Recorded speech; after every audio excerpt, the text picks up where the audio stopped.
Hello, everyone, and welcome to the podcast. I'm Seth. This is Paul. I went quick with that one. Yeah, Paul. really. I mean, you didn't even Well, name- I'm in love with Joe Rogan. He doesn't even say anything. He's like, dude, tell him, start. He just starts talking. Does he really? We're gonna get there. Okay. We're so popular, we don't have to introduce ourselves.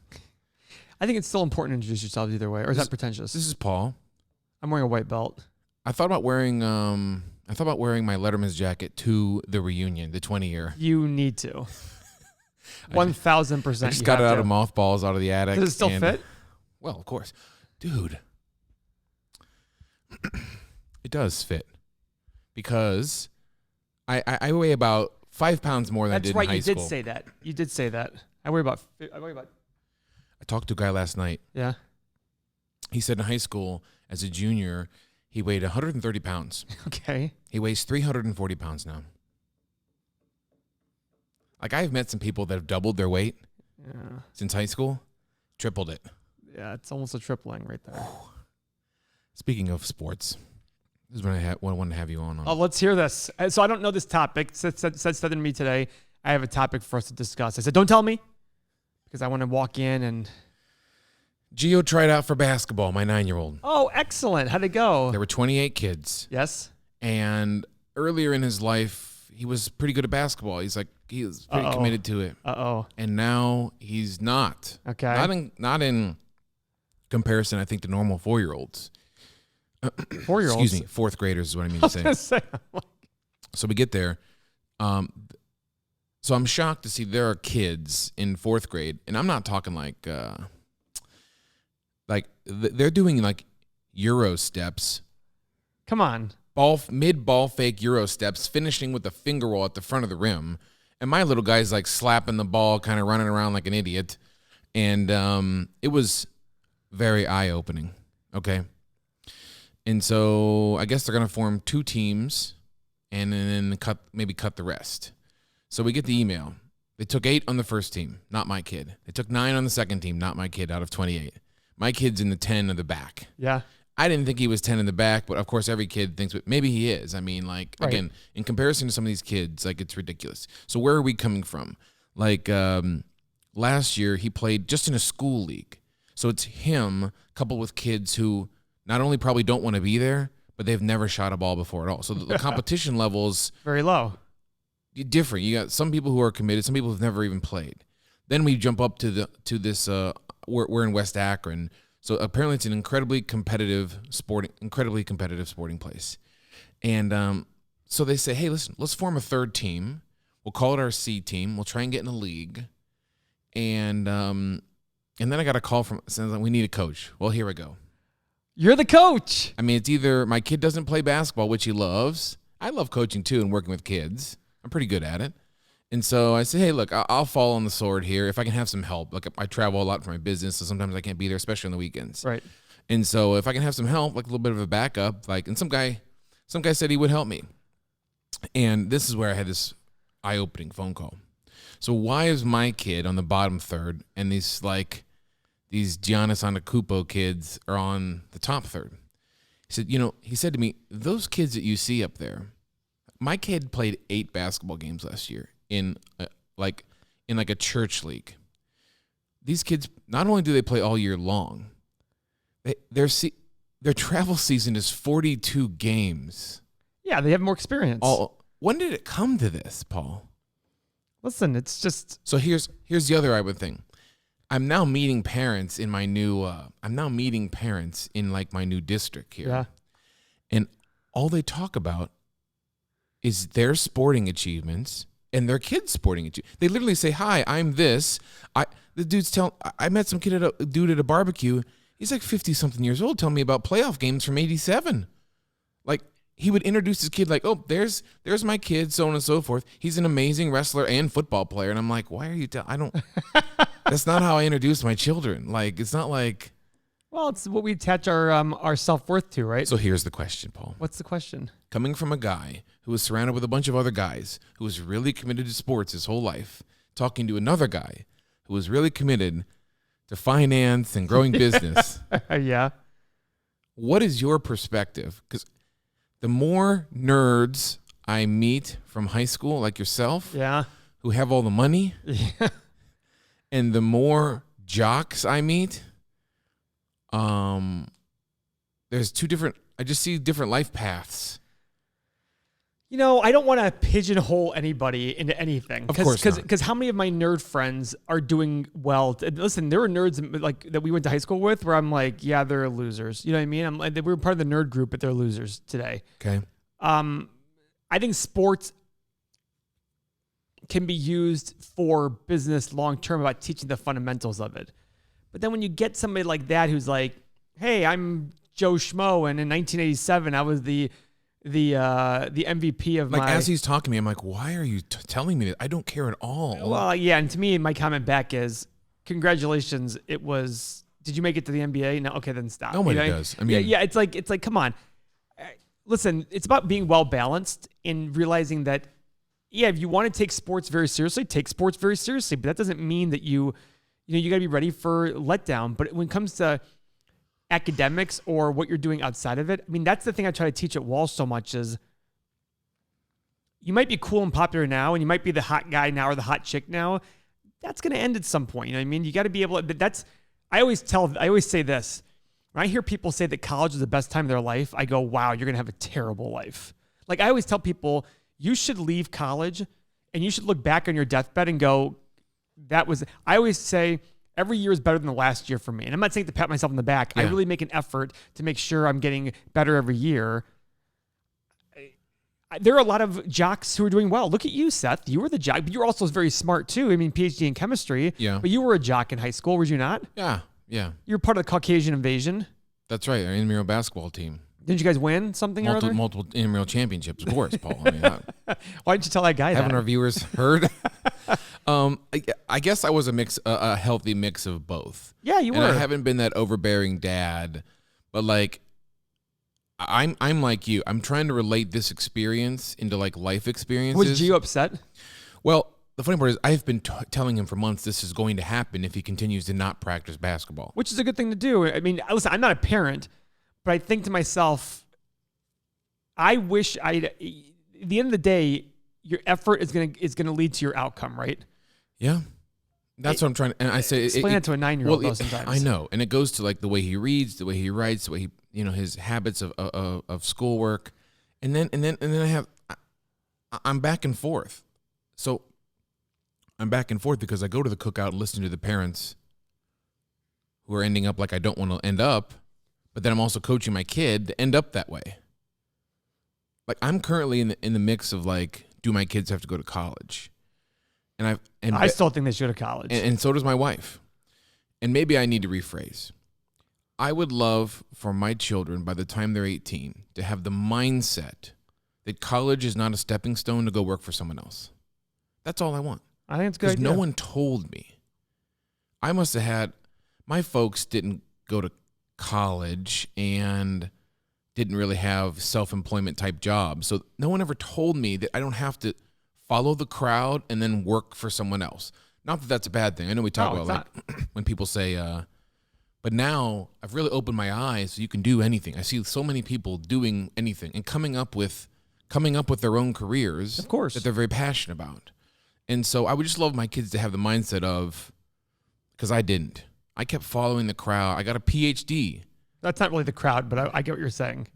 Well, it was in my universe. Correct. Exactly. You were around the people who get PhDs.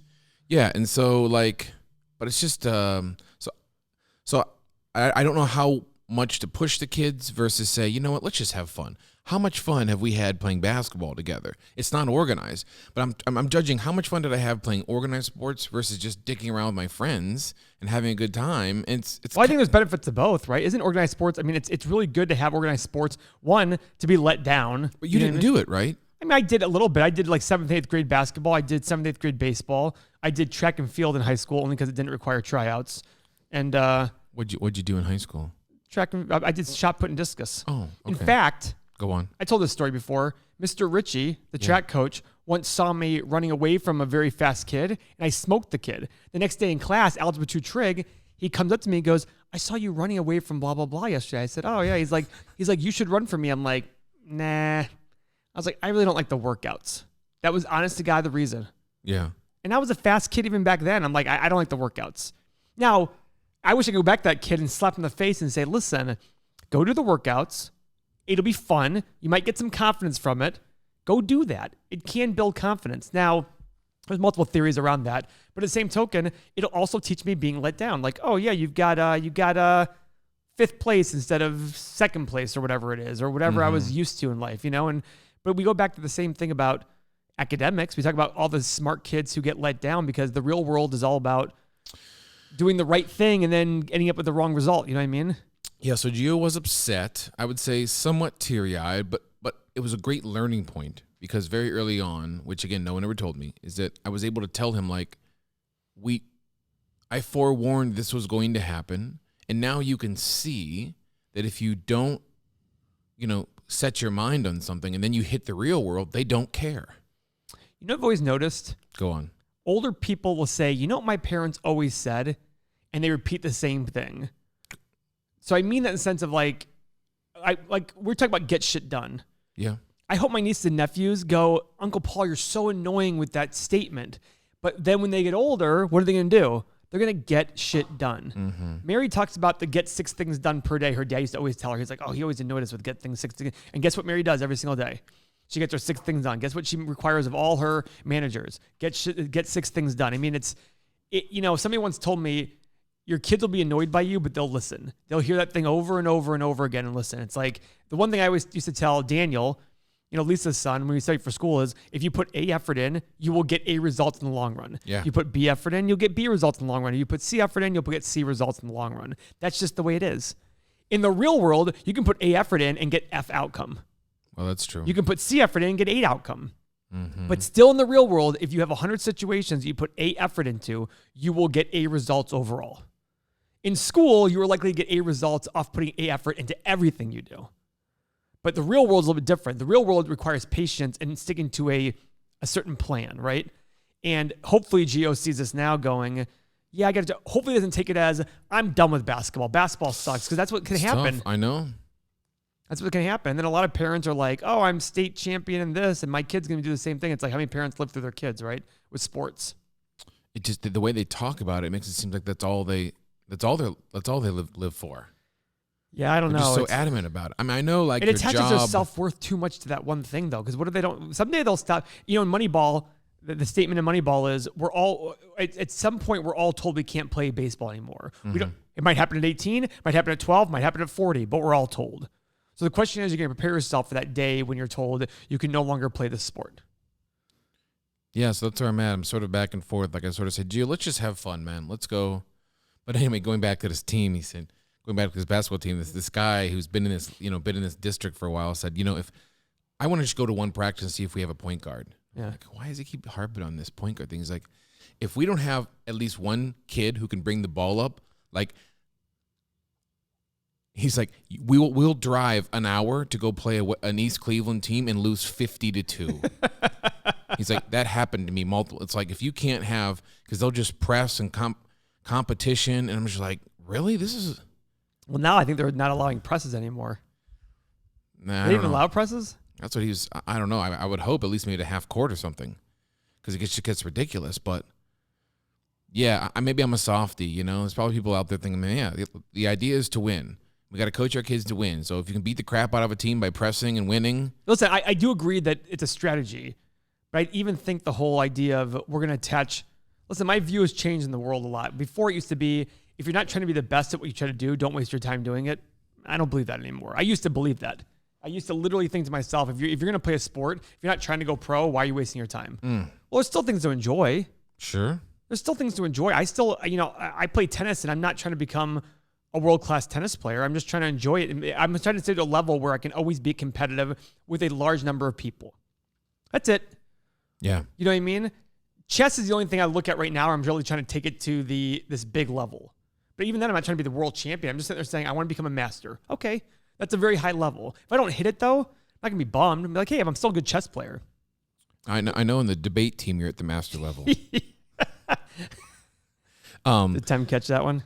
So, yeah, I mean, it's just, I don't know what to say. It's just a weird time to be, for me, being a parent's tough because you're always going through a new chapter and, you especially so young. I mean, every year is different. Every 6 months is different. I never played organized sports till I was in 4th grade. Really? And now I'm learning. Yeah, that's my first. Actually, neither did I. So now I'm learning that third graders are playing 42 games a year. And by the way, year that's long. why they're going to do better. It's just okay. Why do hockey players do really well in Canada? Why are football players better in the South? It's because they're playing more of those sports. So here's the year-round. kicker. You ready? Yeah. The Cavs emailed again. They want Gio in a promo video. Oh, that's exciting. So the premise. So here's what I say. This is how it's all coming full circle. Is I sit Gio down and say, you didn't make the team, but out of all these kids, you're the only one with a podcast. You're the only one that's met like a zillion NBA players and been on the court 17, 20 times.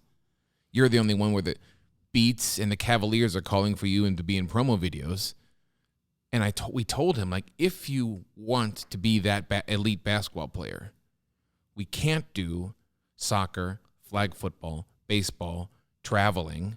We can't do all that. We all have to be crazy basketball people. Do less, but obsess. You know I'm nuts about Hamilton too, right? Yes. We found tickets to Hamilton. We're taking the boys. Oh, you are? When's this happening? Next month, and they are going to freak the hell out. Where is this at? Chicago. Wow. We always said we'd never go. They're too young. It's too expensive. I mean, these boys will like literally open their eyes for school and then like tell Alexa to play Hamilton. They were playing it this morning. Really? And so anyway, that's a total side note. But we got tickets. Not too bad. 4 seats, $800. Oh, okay. Not too bad. Not like back mezzanine, but anyway, it's our whole life. But anyway, so that's the point. I'm trying to tell him, like, I wish that would have been really fun to have a podcast when I was a kid. You got to watch a couple minutes of it. He's really eccentric. Is that a word? Yeah, eccentric. Yeah, is that a word? Well, I mean, like, is that the word I'm looking for? Like, he's very animated. He loves to start the show himself. He's practicing on the openings, and it's really fun. And that's the thing. It's like we're not taught to have a podcast when you're a kid. Didn't exist, of course. We're not taught to be an investing kid when you're a kid. You know what I mean? That happened with me. We're not taught any of these things, and sometimes things happen. But unfortunately, when you're around all your friends who play sports and do this really well and do this and that really well, and it goes back to investing. When we see everybody making all this money doing things that don't make sense to us, it's hard to be the different person. I think it's wonderful that he's learning that he might have to be a little bit different. It's using it as a good thing, not an excuse. Like, oh, it's okay to suck at basketball. To me, it's more, hey, if you want to be good at basketball, we can't do all these other things because you have to go concentrate on this. Yeah, that was sort of it. Like, yeah, you're right. I didn't want to be like, hey, listen, we didn't make the team. To hell with it, right? Just pack it up. Let's just watch TV. I remember a friend of mine who's very successful. His son didn't make the high school baseball team. And I said to him, what'd you say to your son when you were leaving? I'm like, I just said, they're a bunch of fucking assholes anyway. You don't want to be one of them. I go, that's what you said? He's like, yeah. I'm like, okay, like that did not make sense to me at all. I'm like, you just told your son that because they didn't pick you, they're a bunch of assholes. And I wanted to be very, very clear with him too. I said, Gio, I never want to hear that this is something to do with the other kid, the coaches, the league. This is you not dribbling a basketball as much as another kid. Now, it's now that I realize, when I got the whole story, I realized that's not even possible. I mean, 42 games of travel season, parents driving 4, 5, 6 hours, staying their whole weekend someplace.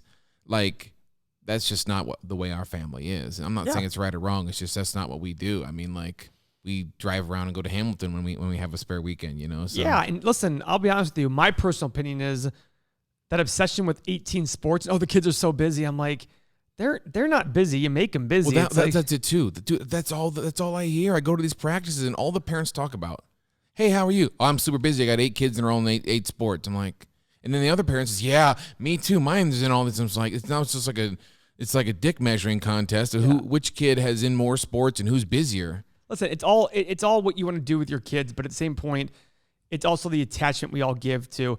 What did I hear the other day?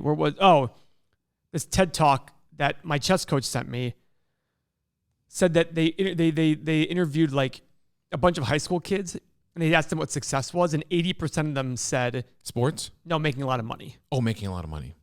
15% was like being famous. Like I look at that thinking to myself, like, I used to think the same thing, and I look back at it now going, oh my God, I was so stupid. But that's what we were raised to believe, that making a lot of money meant you were successful. Yeah, sure. Right? Which is understandable. Yeah. We all want to make more money because it provides and all that stuff, but you can make a lot of money and still do other things and value other things, right?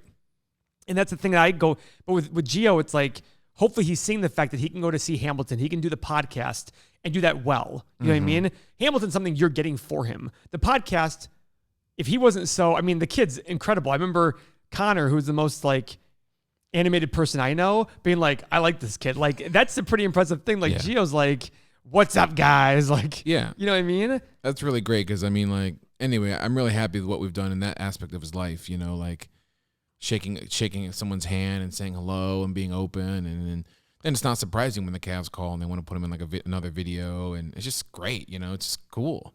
And so, anyway, that's the dilemma that's going on at the Kochannon house is like how to keep up with. Is that how you pronounce your last name? What? I'm just kidding. I'm still shaky on yours. Yeah, I know.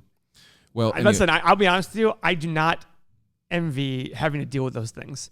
Like I remember with Mikey as a kid, you know, I was very active with him, and I wasn't the way I am now back then. I was very hard on him, like, well, you're failing because you did something, as opposed to being like, okay, Mikey, let's talk about this. Now I'd be like more like yelling at him. Being a parent, especially with all the influences out there, but everybody thinks that their kid is the one being influenced, not the one influencing their kid negatively. You know what I mean? Yeah.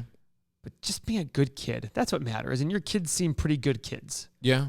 Well, I wanted to ask you because I was really committed to sports all through high school and college. It ruled my whole life. Yeah. And then looking back, I was like, should I have done Why that? not? It's about balance. Listen, being in sports is fun. How great is it to be in sports? It is fun. I always tell people the one thing I wish I'd done in high school was learn how to kick a field goal. Because I always had strong legs, and I was a small guy. I wasn't going to be on the offensive line or deep. I wasn't going to be that guy. I wasn't going to go lift weights to become a 5'7" running back, like Ray Rice or something like that. But kicking field goals, why didn't I do it? Yeah. I really regret that. Oh, well, nowadays, I mean, you have to go to field goal kicking camp all year long. Listen, that's the way it's become. Yeah. And I'm fine with, like, to me, I'm fine with that. The only problem is you put all your eggs in that one basket, and it's like, it's tough. Like, to me, I did everything for business, but there's a benefit to that. It just happened to be the thing I love the most, happened to be very lucrative and lifelong. My career will never end. Well, I really wish I would have met you earlier in life because... well, we did meet ourselves earlier in life. We were actually freshman year of high school when I was 14. Earlier than that, bitch. No, I mean, like... I would love to send Gio to the Paul Gabrail investment summer camp. That would have been fun. That'd be fun to do that for little kids, wouldn't it? Well, they don't get it anywhere. They're not going to get it anywhere else. I do it at senior year of high school. Ever. I know, you're right. I wonder how we do that. That's actually not a bad idea. Teach your kids investing at age of 9. So the key is, of course, we're teaching them everything else. Holy shit, that's a good idea, Seth. But the key is, how can it be as fun as basketball? Oh, it can be a ton of fun. It can be a ton of fun. I think to myself, their phones, their baseball cards, and relating investing to that. That's precisely it then. That's actually not a bad idea. We've talked before about magic cards and how I've all into them and the value and this and that. Incredible. And it's incredible. It's crazy. And it's So shoes, like look at their shoes, their jerseys, things like that. Like, all right, who here loves their 2000? Well, they were probably not alive then. Your Kyrie Irving Cavs jersey. Yeah. That was 2 teams ago. How much is that thing worth today? If we wanted to sell it, how much would it be worth? That teaches them business, though. Like, okay, when Kyrie was on the Cavs and he hit the championship, was it worth more or less? It was worth more. Why? You know, teach them that way. My kids go to That's a really good idea, actually. My kids go to a Stark State. They call it Kids College. Do they really? They go for a week and they sort of get somewhat of the college experience. But this is my point. I mean, like the having sex in dorm rooms and smoking weed. What other outlet? would a 10-year-old have if they're not into sports? Like, I'd love for them to learn, like going back to college. I would love Gio to know that if he wanted to start a business at 18, I'd love for him to take out a loan for $100,000 and try a business. Try for 3 years. By the way, you didn't take a loan for $100,000. Go just start a business on $1,000. You can do it. One of the kids from the high school, from the Walsh class, just told me his marketing business did like $15,000 or something like that in revenue last year. I was very impressed with that. No doubt. In college. It was great. I look at that thing to myself, yeah, actually, it's not a bad idea. Teaching these kids really young. So, whenever I do so this last Friday was my Walsh class where I talked about saving for retirement. How did it go? It went very well. The teacher actually said it was Ms. Hudak said it was the best class she thought I'd ever done for that one. But it's getting better. I'm 6 years into this thing, so every year gets better and better. But it's incredible to see how much they overestimate how much you have to save in order to have $5 million or $7 million in retirement. They all say $30,000 a year, $40,000 a year, 15. I'm like, yeah, $6,500 a year. They're like, what? I'm like, yeah. And by the way, if you start when you're 18, it's $3,000 a year. Who here can save $250 a month? At the age of 18, well, I'm busy with school. Shut the F up. I was busy in school. I still worked 20 hours a week. Yeah. And I had parents who were willing to pay for every single second of my life if I wanted to. Who's going to teach him this? Well, we can start. These kids can learn these things, and it's like, I don't know. Their parents are too, I don't know. To me, it's so funny because it's very similar to life in general. It's very short-sighted to worry about sports and stuff like that as opposed to, hey, how do I pay? You ever see that on Instagram? Like, boy, I'm really glad I learned about yes, hypotenuse and during tax season or something like that. It really prepared me for tax season. I hate that now looking back. We don't teach that stuff. Why? Like, and I don't think it should be teachers teaching that stuff. I think we should bring people from the community who are business people who are successful at it to go teach it. But they got to do it in a fun way, like you said. I think I do it in a fun way at Walsh, but they're also seniors. I'm much better with 15-plus-year-old kids than I think I'd be with 7-year-olds. Because I can imagine a room of 37-year-olds all going like, I love baseball cards. I'm like, all right, shut the F up. Just sit right. You know what I mean? It's kind of like, but yeah, I mean, if they learn that stuff early on, like. It's so much Monopoly, right? Game of Monopoly. Did you love that game? I did like that game a lot. My kids play Settlers of Catan. I'd never played that one. You get resources, you barter and trade, you build things, and you grow your empire. Well, it's kind of like the iPhones. People are like, oh, everybody's on their phones. I'm like, listen, that's not the problem. The problem is what are you doing on the phones? Like, playing a game isn't a problem. To me, that's a useful game for learning about the future. Even Monopoly is about negotiating. It's like, hey, I want this. I need this to make this work. What can I give somebody to get that? Yeah. You know what I mean? Anyway, well, thanks for your advice. I don't know if it was much advice, but a little brainstorming. I think your kids are pretty good kids in general. They're nice, polite. If you want to check out Gio's podcast, it's called Gio's World Podcast. When was the last time you did an episode? Oh, maybe 2 weeks ago. Excellent. 3 weeks ago. He's got about 6, 7, 8 episodes so far. Excellent. And are his friends listening to it? I don't know. I mean, sadly, he gets just about the same views as we do, and we'll probably pick it up more in the winter. I mean, when the sun's out in Ohio, we got to go do things. So, of course, when we get barricaded in with snow, it's when we'll dig deep with the podcast. But anyway, I started watching Serena Williams Masterclass, and boy, my tennis has really picked up in my mind, at least. Dude, she's so good. Did I ever tell you that when she was a kid, they said it wasn't a matter of if she won, it was a matter of how many points did the other person even score on her. Mm. So it wasn't like, oh, Serena's going to win. It's like, okay, Serena's going to win. The question is the other person going to score 10 total points in the match or 0? I mean, literally, it was like that incredible. She was that good. Let's play soon. We have to play. Yeah. Now that I'm somewhat I'm not the same level. Friday afternoons. I can hit it back. Sure. I think it's pretty empty at Paramount for Friday afternoons. Thanks for joining us, everyone. Thanks for having us. I still have some guests lined up. Thanks for having us, Paul. Thanks for having us in your head, in your car. Thanks for staying with us. Banging us. Please send pictures ahead of time. Of what? I don't know. We've derailed here. Bartender. All right, join us next time for another riveting topic where we talk about fucking bullshit. Yeah, punching and fucking. What's that from? Don't know. Californication. You ever see that show? No, never saw it. I really enjoy that show. There's so many shows, bro. I know. There's so many shows. I know. That's I what's cannot so great. keep up with it. I know. Californication's great. Like my favorite show in the last 10 years has been the show called The Nick. The Nick? You've never heard of it. Never heard of it. It was on for 2 seasons, got canceled, but I'm sad. Ned and Stacy, 95, 96. That was my favorite show. I love that show. Got canceled. Deborah Messing and Thomas Hayden Church. It was a great show. We started The Good Place recently. Have you ever seen what this? Oh, the one where the girl Heaven? dies. Michigan. Yeah. She went to because she's from Michigan, but they get the wrong girl. Yeah. Yeah. Where are we going with this podcast? Derailed. If you're listening right now, email Paul at Learn From Us, and he will send you a check for $50. That email does not work. Paul at crossroads-group.com. If you've made it this far, Paul will send you a Chipotle gift certificate. The value unknown. I'm dead serious. Value unknown. Thanks, guys. See you. Bye. Love you. Bye.